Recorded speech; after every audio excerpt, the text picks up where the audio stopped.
This is Candace. Welcome to Highwire. I am sitting here with newly published author Kat Varn, who is the author of her new book, Ameera Unveiled. Nice to have you. Thanks for having me. Of course. Tell us a little bit about this. It is a fantastic story of your transformation into belly dancing. I've always wanted to write as a result of being an avid reader, and when my soulmate husband retired me in 2004, we decided to travel a lot, and I had a little bit more time on my hands, and I decided, I'm going to put that on my bucket list. I'm going to write a book. And I had a lot of marinated ideas in my head that I was going to do other than this book, but when I decided as an empty nester to become a dancer, which was based on a forbidden zone, as I was grown up as a baby boomer and a military child, I decided that I'm going to take dance up. I did, and a lot of this story is based on my actual experience. And then when I started really marinating the idea and getting itchy to write a story, I contacted a local book coach, pitched it to her at Barnes & Noble in a cafe over a coffee, and she jumped right on it and said, "Jump in the glittery pool, let's do it." That had to be a life-changing moment for you. It was, and I never ever approached it as being published. I approached it as a story of women bonding, the strong ability of women to bond, and not a Real Housewives and Bad Girls story, but how women who could come together in something that you'll only come together through as a result of the subject matter. And belly dancing was my genre because I never danced before, so I decided something for me, because it was time in my life that it was about me. I was in my late 40s and was an empty nester, and it was all about me. I'm sure throughout writing the book you've had a few ups and downs. What was the most horrific part of just somewhat the writer's block and getting through it, and the criticism that you must have faced coming from that repressed background? Being shy and vulnerable as a person anyway, I tended to draw back from being willing for someone to read my work, which I think every writer has that fear, is someone reading you and telling you, no, do it again. And my book coach, Sherry Stock, was amazing in that right. She's Chicago and very, balls to the walls, and she would read some of my very most hardest parts of the story and say, no, nobody will believe that. No, you do that again. No, you get angry. I don't get angry. So I had to make myself look at some of the injustices towards my characters and really reveal some women's issues that, aren't necessarily embraced by American society as we've progressed, and had to look back on, how men in our lives, or circumstances, or careers in our lives, or education in our lives had to metamorphosize with us finding our voices. So it was hard to get mad.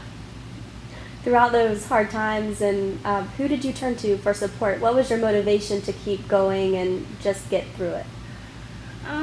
I think that mostly my husband. He really respected the fact that I was willing to tell a story in a book.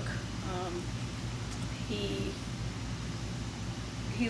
loves me. He enjoys every little quirky personality trait that I have. He's one of the few people in my life that I can truly be myself, as well as since I've joined my belly dance troupe, Palmetto Oasis, I've been heavily supported by this very eclectic group of women, and we've gone through so many life stages of children and struggles with career or health, and we've rallied around each other, and he's been just as embraced by the troupe as I was, as we embrace the other husbands and boyfriends of the belly dance troupe. It's quite a little tribe.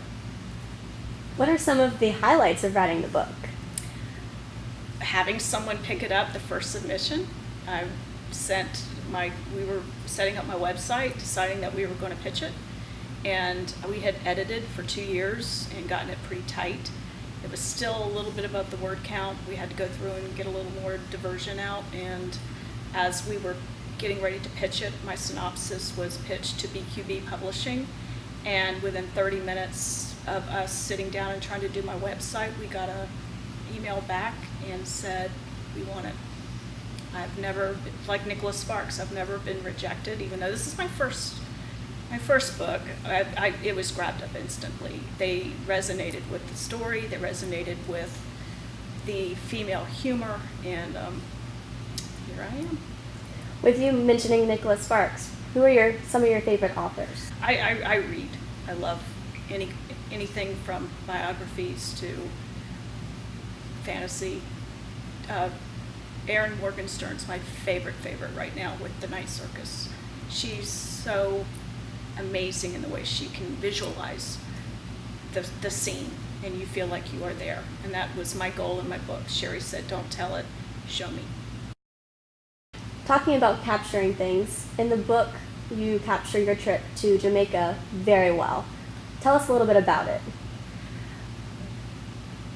The main character was facing her forbidden zone that had been either overtly or covertly sent a message to her that she was not allowed to dance as a very young child, transferring with her parents through the military, and then finally settling in a southern community that she had already passed the age of bonding with the group of kids that she graduated with. So after a very hard relationship in her first marriage, she came into a very supportive relationship and decided, I'm going to face a forbidden zone. And my forbidden zone is going to be dance. I danced as a little girl, and I wanted to jump in and, I guess, walk the high wire. And so at 47, 48 years old, my main character takes up belly dancing. It's like skateboarding. You're not competing against other skateboarders, you're competing against yourself. But to find a local connection with a belly dance instructor and then hook up with a troupe who embraces you, and to be pushed into a very quick arena of teaching and performing in Jamaica within a few weeks of being accepted into a troupe, it was another stage fright moment.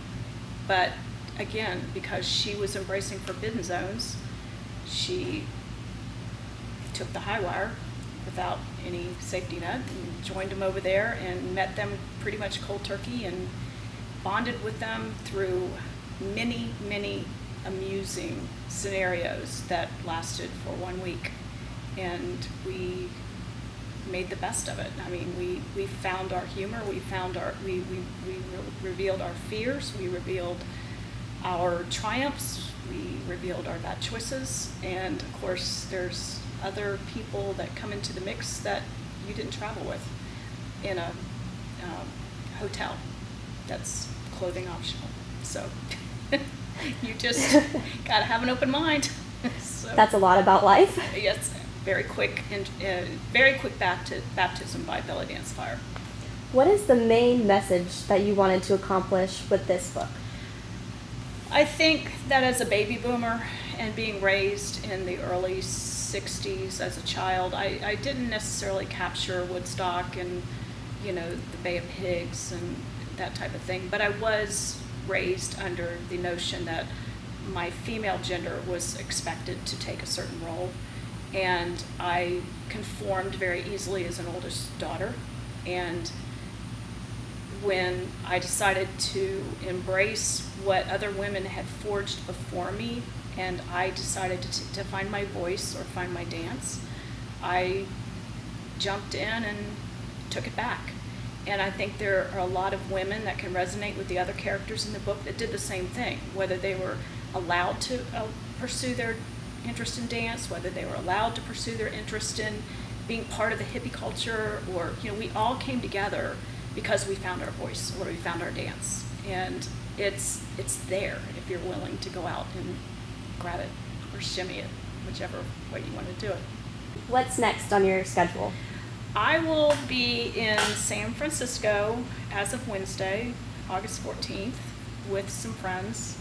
We will be watching the America's Cup. I'm out there trying to do some photography. Black and white photography is one of my second loves.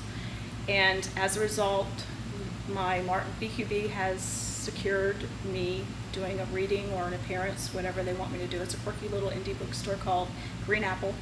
And so I'll be popping my cherry with Green Apple next Thursday, August 21st at 7 o'clock. Thank you, Kat. This has truly been fantastic learning more about your book. For those of you interested, I highly recommend it. It's called Ameera Unveiled and is now out in stores. We also have links down on the bottom where you can find the book or get in touch with Kat if you would like to learn some more. Thank you so much for having us. Thank you for having me. Thanks, guys, and keep living life without a net.